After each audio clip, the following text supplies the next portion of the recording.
ಶಿವಮೊಗ್ಗದ ಸಕ್ರೆಬೆಲ್ ಆನೆ ಬಿಡರಕ್ಕೆ ಹೋಗಿ ತುಂಗಾ ನದಿಯಲ್ಲಿ ಆನೆಗಳ ಮೈ ತೊಳೆಯುತ್ತಾ ಎಂಜಾಯ್ ಮಾಡಬೇಕು ಅಂದುಕೊಂಡಿದ್ದ ಪ್ರವಾಸಿಗರಿಗೆ ಈಗ ದೊಡ್ಡ ಬ್ರೇಕ್ ಬಿದ್ದಿದೆ. ಹೌದು, ಇನ್ಮುಂದೆ ಪ್ರವಾಸಿಗರು ಆನೆಗಳ ಮೈ ತೊಳೆಯುವಂತಿಲ್ಲ, ಅವುಗಳನ್ನು ಮುಟ್ಟುವಂತೆಯೂ ಇಲ್ಲ. ಅಷ್ಟೇ ಯಾಕೆ, ನಾಳೆ ಅಂದರೆ ಮೇ 22ರಿಂದ ಅನ್ವಯವಾಗುವಂತೆ ಇಡೀ ಆನೆ ಬಿಡರವನ್ನೇ ಕೆಲ ದಿನಗಳ ಕಾಲ ಪ್ರವಾಸಿಗರಿಗೆ ಕಂಪ್ಲೀಟ್ ಬಂದ್ ಮಾಡಲಾಗ್ತಾ ಇದೆ. ದಿಢೀರನೆ ಇಂಥ ನಿರ್ಧಾರ ಕೈಗೊಳ್ಳಲು ಒಂದು ಮುಖ್ಯ ಕಾರಣವಿದೆ. ಕಳೆದ ಕೆಲವು ದಿನಗಳ ಹಿಂದಷ್ಟೇ ಕೊಡಗಿನ ದುಬಾರೆ ಆನೆ ಬಿಡರದಲ್ಲಿ ಆನೆಗಳ ನಡುವೆ ಭೀಕರ ಗುದ್ದಾಟ ನಡೆದಿತ್ತು. ಈ ವೇಳೆ ದುರದೃಷ್ಟವಶಾತ್ ಪ್ರವಾಸಿ ಮಹಿಳೆಯೊಬ್ಬರು ಪ್ರಾಣ ಕಳೆದುಕೊಂಡಿದ್ದರು. ಈ ದುರಂತವನ್ನು ಅತ್ಯಂತ ಗಂಭೀರವಾಗಿ ಪರಿಗಣಿಸಿರುವಂತಹ ಅರಣ್ಯ ಇಲಾಖೆ ಪ್ರವಾಸಿಗರ ಸುರಕ್ಷತೆಗಾಗಿ ಈಗ ಕಟ್ಟುನಿಟ್ಟಿನ ಹೊಸ SOP ನಿಯಮಗಳನ್ನು ತರಲು ಮುಂದಾಗಿದೆ. ದುಬಾರೆಯಲ್ಲಿ ನಡೆದ ಘಟನೆ ಸಕ್ರೆಬೆಲ್ನಲ್ಲಿ ಮರುಕಳಿಸಬಾರದು ಎಂಬ ಮುನ್ನೆಚ್ಚರಿಕೆಯಿಂದ ಅರಣ್ಯ ಇಲಾಖೆ ಈ ಮಹತ್ವದ ಕ್ರಮವನ್ನು ಕೈಗೊಂಡಿದೆ.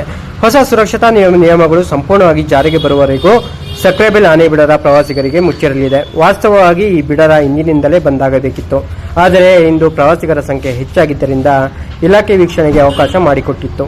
ಆದರೆ ನಾಳೆಯಿಂದ ಇದು ಸಂಪೂರ್ಣ ಕ್ಲೋಸ್ ಆಗಲಿದೆ. ಹಾಗಾಗಿ ಮಲೆನಾಡಿಗೆ ಬರುವ ಪ್ರವಾಸಿಗರು ಸಕ್ರೆಬೆಲ್ ಆನೆ ಬಿಡರಕ್ಕೆ ಹೋಗುವ ಮುನ್ನ ಈ ಹೊಸ ಅಪ್ಡೇಟ್ ಗಮನಿಸಿಕೊಳ್ಳಿ.